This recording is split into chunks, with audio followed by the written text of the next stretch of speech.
John Calvin, Epistolae, episode 40.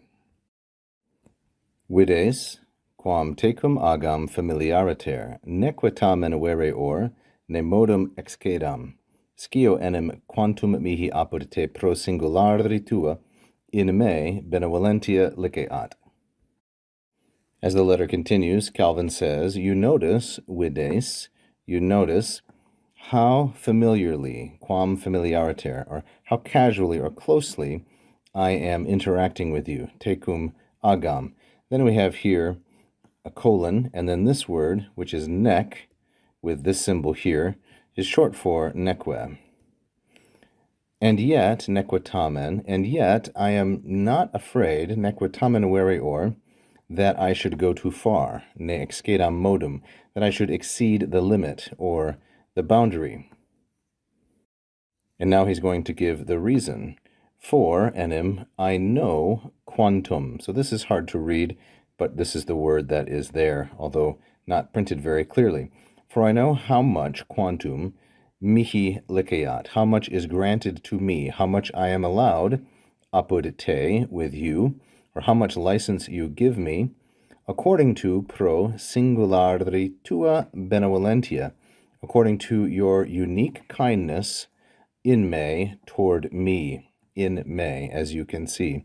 So the pro singulari tua benevolentia in me. Stylistically, this is a really nice sentence that Calvin has composed. We begin with vides, you see, and this introduces then indirect question, quam through familiariter, the verb of which is agam, which is a first singular, present subjunctive, active, from the third conjugation verb ago, agere, one of the most common verbs in the Latin language. When patterned with an adverb like familiariter, it means to behave in a certain fashion. So how informally, we might say, you notice how informally I interact, tecum, with you. This, of course, is cum te. That's the end of the first portion. Then we have another main verb, vereor. It is the independent verb, and it is deponent, second conjugation, vereor, vereri, like so. Nevertheless, I am not afraid, ne excedam. That's a fear clause, and so the ne excedam is a fear that something should happen, whereas the ut would be a fear that something does not happen. Nevertheless, I am not afraid that I should, ne excedam. So this excedam is a first singular subjunctive from the third conjugation verb excedo, excedere, and it's subjunctive because this is a fear clause. Its object is modum. In the masculine singular accusative, it's a second declension noun, modus modi. Then we get the third main verb, one that is not dependent or subordinate, and it's scio, and that will control the rest of this sentence.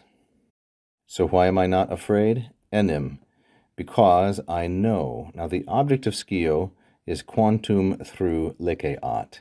Grammatically speaking, quantum through liceat is the object of scio. For I know quantum liceat, how much is permitted.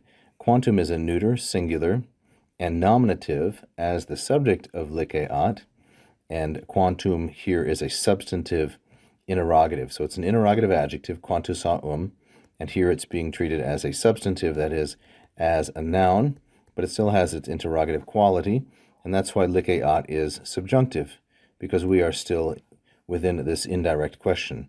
For I know how much is granted to me. Mihi is a masculine singular dative. Or to take it more idiomatically, I know how much license I am permitted with you, apud te, as you see it. So here we have the first prepositional phrase, then we have pro, the second, which is going with benevolentia, and has singulari and tua as modifiers with benevolentia. Benevolentia is feminine singular ablative, because of course the preposition pro takes the ablative, and then nested within that prepositional phrase, we have another one in me, and me here is masculine singular accusative, and it refers to Calvin. The nice thing about this is me, Calvin, is nestled within, literally within, Melanchthon's unique kindness, pro singulari tua benevolentia. So this is often called iconic word order, that is, where the order of the words paints the picture. Calvin finds himself comfortably ensconced in me, inside Melanchthon's unique kindness. Thank you for watching. I hope you enjoyed that free lesson. Please like and subscribe, hit the bell. You can also become a patron at patreon.com/LatinPerDiem. And if you really loved it, you can leave a tip right here as a super fan. Thank you so much.